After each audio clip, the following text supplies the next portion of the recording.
Selamat pagi anak-anak kelas 10 AK SMK YPPK Pare. Selamat bertemu kembali dengan Bu Nani yang memberi mapel ekonomi bisnis kelas 10 AK. Baiklah, akan saya sampaikan materi pertama sejak kalian menduduki bangku di SMK ya, yaitu mapelnya ekonomi bisnis. Ekonomi bisnis di sini kalau dilihat dari perkembangan sejarahnya memang ada yang mengembangkan, ada pakarnya ya, ada orang yang peduli dengan meneliti ilmu ekonomi. Adam Smith yang pertama-tama kali diikuti oleh rekan-rekannya. Terus pengertian ilmu ekonomi sendiri didefinisikan sebagai satu, sumber daya yang terbatas dan kebutuhan manusia yang terbatas. Sedangkan manusia itu keinginannya tidak terbatas, kurang terus ya, ada saja kebutuhannya. Itu yang pertama. Yang kedua, kata ekonomi berasal dari Yunani, yaitu oikos yang berarti keluarga atau rumah tangga. Nomos berarti aturan atau hukum. Jadi ekonomi adalah aturan rumah tangga atau manajemen rumah tangga. Jadi ilmu ekonomi adalah ilmu yang mempelajari bagaimana usaha manusia menggunakan sumber daya yang terbatas tadi untuk dapat memenuhi kebutuhan dan keinginan serta mencapai kemakmuran. Metodologi ekonomi adalah ilmu yang mempelajari metode yang berhubungan dengan ekonomi.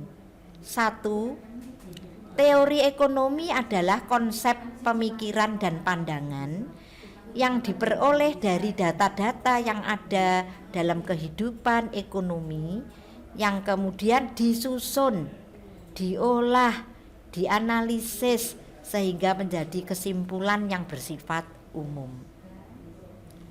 Metode ekonomi adalah pernyataan formal sebuah teori. Metode ekonomi, metode deduktif yang A, yaitu metode pengambilan keputusan dari umum ke khusus. Sedangkan metode induktif yaitu metode pengambilan keputusan dari khusus ke umum. Kebalikannya tadi ya. Kalau tadi umum ke khusus, yang induktif ini khusus ke umum. Hukum ekonomi adalah hubungan dari peristiwa-peristiwa ekonomi. Pembagian ilmu ekonomi. 1. Ilmu ekonomi teori. A. Ilmu ekonomi mikro, yaitu sebagai ilmu ekonomi kecil. Individu membelanjakan pendapatannya agar dapat mencapai tingkat kepuasan maksimal. Itu disebut ilmu ekonomi mikro. Seperti kita membelanjakan uang kita untuk kebutuhan kita, untuk kepuasan kita. Sedangkan B, ilmu ekonomi makro, kalau tadi mikro untuk kebutuhannya sendiri ya. Kalau ekonomi makro yaitu ilmu yang menganalisis tingkat kegiatan perekonomian secara keseluruhan, pendapatan nasional, pengeluaran pemerintah, tingkat investasi, kesempatan kerja, dan tingkat harga. Terus sekarang yang kedua, ilmu ekonomi terapan atau positif. yang menggambarkan fakta-fakta dari kegiatan ekonomi yang terjadi di masyarakat. Contoh, penerapan teknologi pertanian, undang-undang perpajakan, itu yang disebut dengan ekonomi terapan.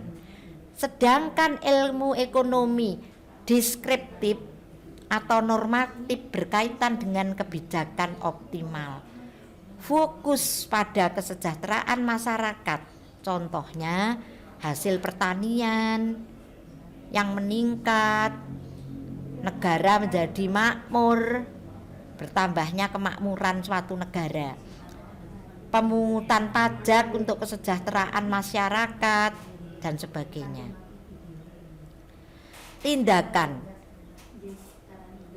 Tindakan motif dan prinsip ekonomi. 1.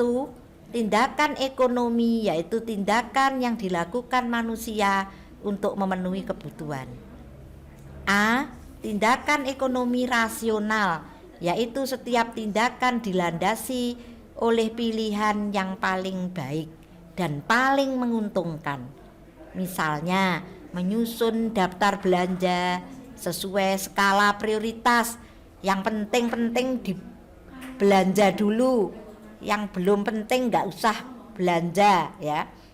Yang B, tindakan ekonomi irasional, yaitu setiap tindakan tidak dilandasi oleh pilihan mana yang terbaik, mana yang paling menguntungkan.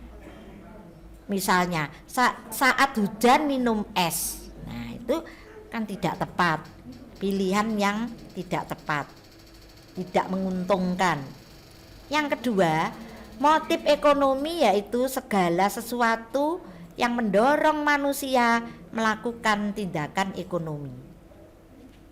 3. Prinsip ekonomi yaitu pedoman melakukan tindakan ekonomi, di mana di dalamnya terkandung asas dengan pengorbanan tertentu diperoleh hasil yang maksimal. Pengorbanan tertentu diperoleh hasil yang semaksimal mungkin. Nah, sekarang tiba, kalau tadi tindakan, sekarang ruang lingkup kegiatan ekonomi pada berbagai kegiatan usaha memiliki tujuan memenuhi kebutuhan, mencari laba itu ya, dan meningkatkan usaha.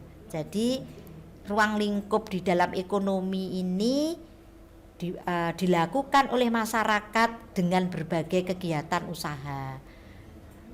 Tujuannya untuk memenuhi kebutuhan konsumen dengan jalan mencari laba, memperbesar dan meningkatkan usaha, baik bisnis komersial dalam dunia perdagangan.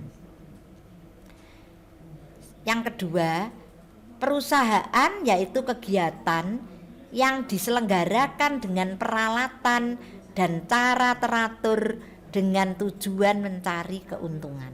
Jadi setiap perusahaan itu kalau melakukan usahanya, melakukan kegiatan itu dengan menyelenggarakan peralatan yang dan cara teratur. Tujuannya apa? Mendirikan perusahaan, mencari keuntungan.